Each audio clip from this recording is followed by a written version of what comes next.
Previously on the seventh day. How can we discover the origins of our own experiences? Where or when was our beginning?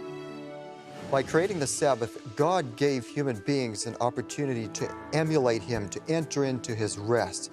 Perhaps some of us have been too quick to discard this old book as an irrelevant collection of useless fables and legends, traditions. And now, part 2 of the seventh day, Revelations from the Lost Pages of History.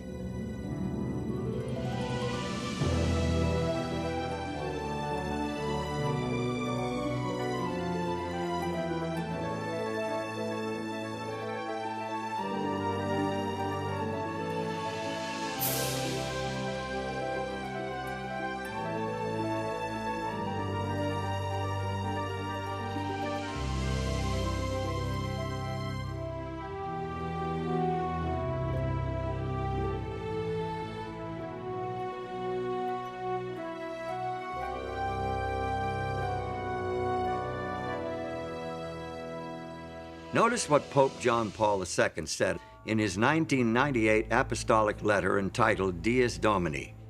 The Sabbath has been interpreted evocatively as a determining element in the kind of sacred architecture of time. It recalls that the universe and history belong to God. John Paul's reference to the sacred architecture of time supports the biblical assertion that the 7-day weekly cycle was designed for us by our Creator. Thus, the week differs from all other units of time. Let's think about the structure of time. Each of us deals with time independently. We each have a past. We each live in an immediate progressing present that we sense is moving quickly or slowly, depending on our age and other subjective factors. As for the future, it's a mystery. Your sense of time and mine are different. In order for us to coordinate our activities, we must have external reference points. Now, most of what we need for timekeeping we get from creation. The story defines a day as a period of darkness and light, evening and morning.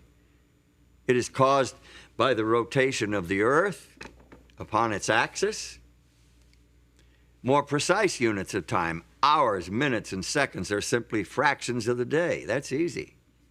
That's easy. The year is the period required for the Earth to orbit the sun. The month, as we know it today, is loosely based on a full cycle of lunar phases, but it's been adjusted to make 12 months equal 1 year. The week is a different story altogether. At first glance, it's an arbitrary period of time related to no natural phenomenon. The earliest record of the week is found in the literature and archaeology of the ancient Semitic peoples who inhabited southwestern Asia prior to 2000 BC. Now, where did they get the week? Was it embedded in their past as a result of the Creator's design? But is the week really an arbitrary artificial unit of time? Astronomer and anthropologist Anthony F. Avini suggests an alternative in his book, The Empires of Time. He reports that some chronobiologists are convinced that the 7-day cycle is designed into our very nature. The 7-day biorhythm in the human body is one of the recent discoveries of modern chronobiology. For example, the probability of rejection of certain organs is now known to peak at weekly intervals following an implant. The widespread acceptance of the 7-day week over thousands of years of history is additional evidence supporting the divine origin of the weekly cycle. But if the week of Genesis has survived the thousands of years since the original creation week, why has recognition of the Creator not been preserved just as successfully? Well, the book of Genesis provides the answer as to the downfall of the human family. In fact, if you read Genesis 6:5, you'll see that the Bible says the thoughts of humanity were evil continually. So God decided to clean the world up, sent a flood. And the flood was 40 days upon the earth. And the waters increased and bare up the ark, and it was lifted up above the earth. And the waters prevailed exceedingly upon the earth, and all the high hills that were under the whole heaven were covered. In spite of this dramatic demonstration of God's power and his displeasure with people not following his way, mankind soon forgot again, and they started to build idols to themselves instead of worshiping God. And the whole idea of the weekly cycle, which showed 6 days of work and a Sabbath, was forgotten. And what mankind did was incorporate the weekly cycle into astrological tables instead of remembering the God of creation. About 2,000 years before Christ, there lived in the Chaldean city of Ur a man who is claimed by all three of the world's great monotheistic religions, Judaism, Christianity, and Islam, as one of their primary founders. In the biblical account, Abram, later renamed Abraham, is a key player in God's plan to win back the hearts of the human family and revive a knowledge of the Creator. Abraham's religion stood out in sharp contrast to the petty idolatry and trivial superstition of his neighbors. He worshiped the Creator, the transcendent, the invisible God, whose wisdom and power was demonstrated by the very existence of the world itself. He had a religion of faith, not sight. He had a direct relationship with his Maker. According to the Old Testament report, the Creator God revealed the principles of his relationship with the human race in 10 commandments engraved on stone tablets. These commandments were entrusted to Abraham's descendants, the Israelites, as a blessing to share with all nations of the world. Remember the Sabbath day to keep it holy. 6 days shalt thou labor and do all thy work, but the seventh day is the Sabbath of the Lord thy God. In it thou shalt not do any work, thou, nor thy son, nor thy daughter, thy manservant, nor thy maidservant, nor thy cattle, nor thy stranger that is within thy gates. For in 6 days the Lord made heaven and earth, the sea, and all that in them is, and rested the seventh day. Wherefore the Lord blessed the Sabbath day and hallowed it. This is by far the longest of the 10 Commandments. It's unique in that it includes the divine credentials declaring the identity of the lawgiver and establishing his authority as creator to command the worship of his creatures. The commandment to observe the Sabbath shows the intimate relationship between God and creation. It shows that God not only creates, not only works to bring everything that is into being, the physical world, the natural world, and all that lives in it, but it also shows that God maintains intimate relationship with creation and steps back to withhold and to take in, as it were, everything that has been created, and celebrates and cherishes that which has been created. The Sabbath reveals God's compassion for his creatures. In Exodus 23, verse 12, there's a law regarding the Sabbath, and it says, 6 days you shall do your work, but on the seventh day you shall rest, that your ox and your ass may have rest, and the son of your bondmaid and the alien may be refreshed. So the Sabbath is a gift for God's creatures, not only human beings here, but it's also the ox and the ass, so that they can have rest from their labor that they do during the rest of the week. In the 5th book of the Bible, Deuteronomy, we find the 10 Commandments repeated. This time, the meaning of the Sabbath is enriched by linkage to the deliverance of the nation of Israel from slavery in Egypt. Keep the Sabbath day to sanctify it, as the Lord thy God hath commanded thee. And remember that thou wast a servant in the land of Egypt, and that the Lord thy God brought thee out thence through a mighty hand and by a stretched out arm. Therefore the Lord thy God commanded thee to keep the Sabbath day. We participate in God's redemption, just as the nation of Israel participated in God's redemption, because God has liberated us from something. Now, he liberated the ancient Israelites from Egypt, from Pharaoh, this oppressor. What God does is to liberate us as individuals from the oppressive power of Satan and from the sin that destroys us.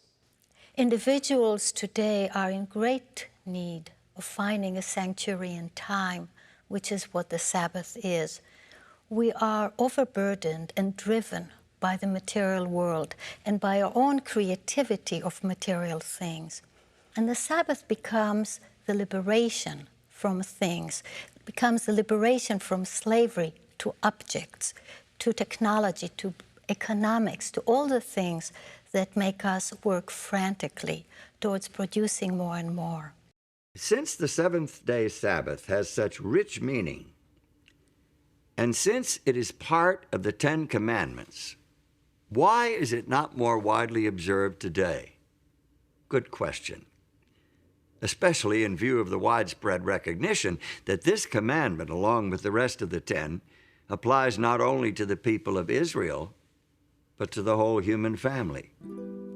As it is the law of nature that in general a due proportion of time be set apart for the worship of God, so in his word, by a positive, moral, and perpetual commandment, binding all men in all ages, he hath particularly appointed one day in 7 for a Sabbath, to be kept holy unto him. The Sabbath was binding in Eden, and it has been in force ever since. This fourth commandment begins with the word remember, showing that the Sabbath already existed when God wrote this law on the tables of stone at Sinai. How can men claim that this one commandment has been done away with, when they will admit that the other 9 are still binding? The Sabbath was made for man, not for the Hebrews, but for all men. The Sabbath commandment reveals to us a picture of a Creator who craves a place in the hearts and lives of all his human children. David, the great Israelite king, understood this and instructed his people to spread their knowledge of the Creator God to the rest of the world. Declare his glory among the heathen, his marvelous works among all nations. For all the gods of the people are idols, but the Lord made the heavens. Give unto the Lord the glory due unto his name, and let men say among the nations, the Lord reigneth. The Bible makes it clear that the Creator's desire was to attract the whole human family to true religion, true worship, so that all could share in the good things he intended to do for Israel. Also the sons of the stranger that join themselves to the Lord to serve him and to love the name of the Lord, to be his servants. Every one that keepeth the Sabbath from polluting it, and taketh hold of my covenant, even them will I bring to my holy mountain, and make them joyful in my house of prayer. Their burnt offerings and their sacrifices shall be accepted upon mine altar, for mine house shall be called an house of prayer for all people. It's not hard to imagine the power of the Sabbath to restore and cement the relationship between the Creator God and his human children. Their devotion to the Sabbath day, their worship and praise and appreciation for his creative power would bind them to their God with ties of love and gratitude. If they continued their heartfelt observance of the Sabbath, they could never forget him. Moreover, also I gave them my Sabbaths, to be a sign between me and them, that they might know that I am the Lord that sanctify them. To those who honored the Sabbath of God, the day took on deep personal meaning. The day of rest and worship was an opportunity to know their Creator, who had promised to make them his own holy people. But history records that many of the Israelites didn't take advantage of this opportunity.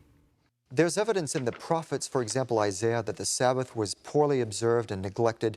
Nehemiah also refers to that. The people had a problem with this. The reason would be really quite simple. The people lost sight of the lordship of God. But the house of Israel rebelled against me in the wilderness. They walked not in my statutes, and they despised my judgments. And my Sabbaths they greatly polluted. The Sabbath, symbol of Israel's unique relationship with God, the very heart of a Creator-oriented worship system, was commonly desecrated. Finally, the prophet Jeremiah announced the result of Israel's apostasy. Just imagine the prophet Jeremiah walking up and down the streets of Old Jerusalem.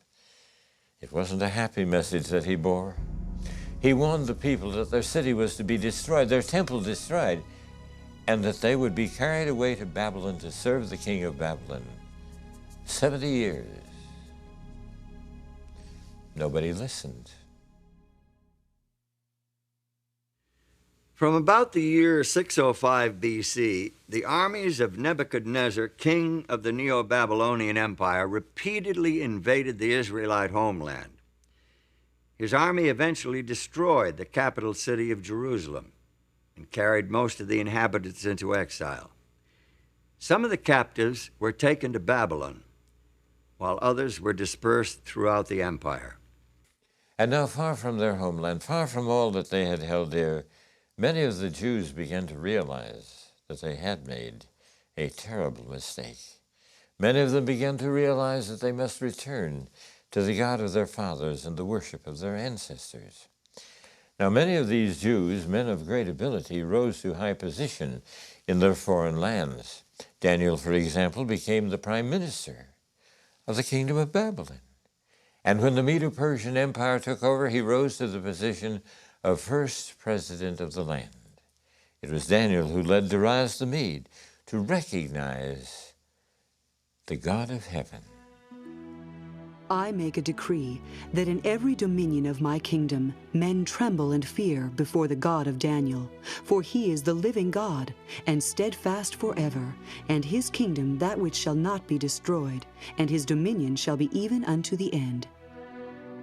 There is evidence to suggest that the religion of the exiled nation became so well known that it influenced the philosophical and religious movements of the following century. Buddha, Zoroaster, Confucius, and Pythagoras all seem to have adopted elements of the Hebrew religion. For example, although there are no holy days in Buddhism today, evidently Sabbath, or Uposatha, was a part of that religion early on. The Blessed One established the rule for observance of a Sabbath, and he suggested that at the seventh-day meeting, any monk whose conscience troubled him should confess his offense before the assembly of brothers. Arthur Lloyd, in his book, The Creed of Half Japan, states that the order of monks kept their Sabbath days for many centuries. Even Confucius may well have been reporting about the seventh-day Sabbath in this passage from one of his classical works. The ancient kings on this culminating day closed their gates. The merchants did not travel, and the princes did not inspect their domains. Some knowledge of the weekly Sabbath eventually found its way into numerous cultures. In the Hebrew language, the name of each day shows its relationship to the Sabbath. The first day is called Echad B'Shabbath, one accompanying or along with the Sabbath. Each succeeding day proceeds toward the Sabbath until the sixth day, which is called Eve of the Holy Sabbath. Day 7 then is Sabbath. In more than 100 ancient and modern languages, the seventh day of the weekly cycle was named Sabbath or its equivalent. So it seems that in their exile, at least some of the Jews succeeded where their nation had failed during times of peace and prosperity. They spread the knowledge of God and his law among other nations. But what would happen when these captives returned to their homeland? Would they maintain the worship of the true God, or would they revert to the practices of previous generations? We find an answer in the story of Nehemiah. Nehemiah did not return to Jerusalem when the others went, but when one came telling the state of affairs. This news so saddened Nehemiah that he says he actually sat down and wept. In fact, he finally decided that he must, if possible, go to Jerusalem himself to see what he could do to help. Nehemiah was a capable and energetic leader. He successfully directed the reconstruction in the city of Jerusalem, but he didn't stop there. He was a zealous reformer with a burden for restoring the spiritual life of his people, because he saw Sabbath breaking as a reason for the years of captivity. He was particularly devoted to preserving the sanctity of the holy day. He discovered that the people were buying and selling on the Sabbath day. Well, he said, we can't do this sort of thing. This is the reason why we were sent into captivity. And when the merchants still continued to come, he ordered the gates barred on the Sabbath day. And when they still continued to come and camp outside the gates of the city, he threatened to have them arrested. A priest named Ezra assisted Nehemiah in his work. He exerted a strong influence on the spiritual life of the Jews of his day. Ezra taught the people God's laws and led a spiritual revival and reformation based on the inspired scriptures. The people joined together in a solemn oath to obey the commandments that God had given through Moses. They promised not to desecrate the Sabbath by entering into commerce on that day. They observed the holy day so carefully and consistently that Sabbath keeping became a distinctive characteristic of their nation.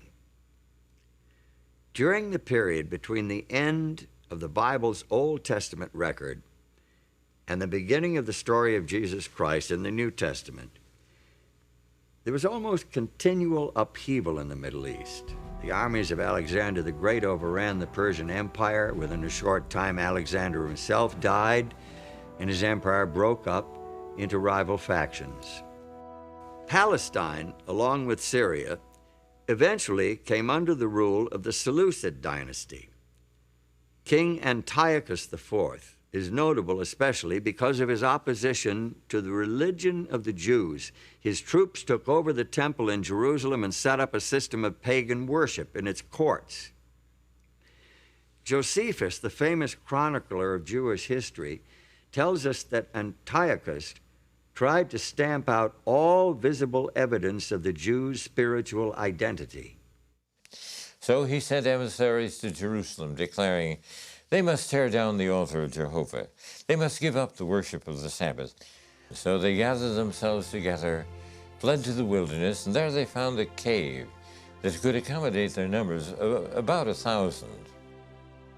Now when it was told the king's servants that certain men who had broken the king's commandment were gone down into the secret places in the wilderness, they pursued after them a great number, and having overtaken them, they camped against them, and made war against them on the Sabbath day. And they said unto them, Come forth, and ye shall live. But they said, We will not come forth, neither will we do the king's commandment to profane the Sabbath day. And they burnt them as they were in the caves, because they were not willing to break in upon the honor they owed the Sabbath, even in such distresses. There were about 1,000, with their wives and children, who were smothered and died in these caves. The martyrdom of those Jewish patriots in the days of Antiochus IV is a great testimony to the power of their beliefs. Their God and his Sabbath meant more to them than life itself. Their sacrifice was a victory of faith. The Old Testament, supported by the evidence of history, language, and culture, establishes the Sabbath as a sacred memorial to the creative and redemptive work of God. It declares the Sabbath to be a sign of the intimate relationship between the Creator and those who worship him, a day of rest and worship that can bind the hearts of human beings to the heart of their Creator. When early Christians inherited the Sabbath, the teachings of Jesus Christ and his disciples served to emphasize and enrich its meaning, magnifying its importance. Today, for many Jews and Christians alike, it is still a central point of spiritual life and worship. To this day, it remains a defining element in the sacred architecture of time.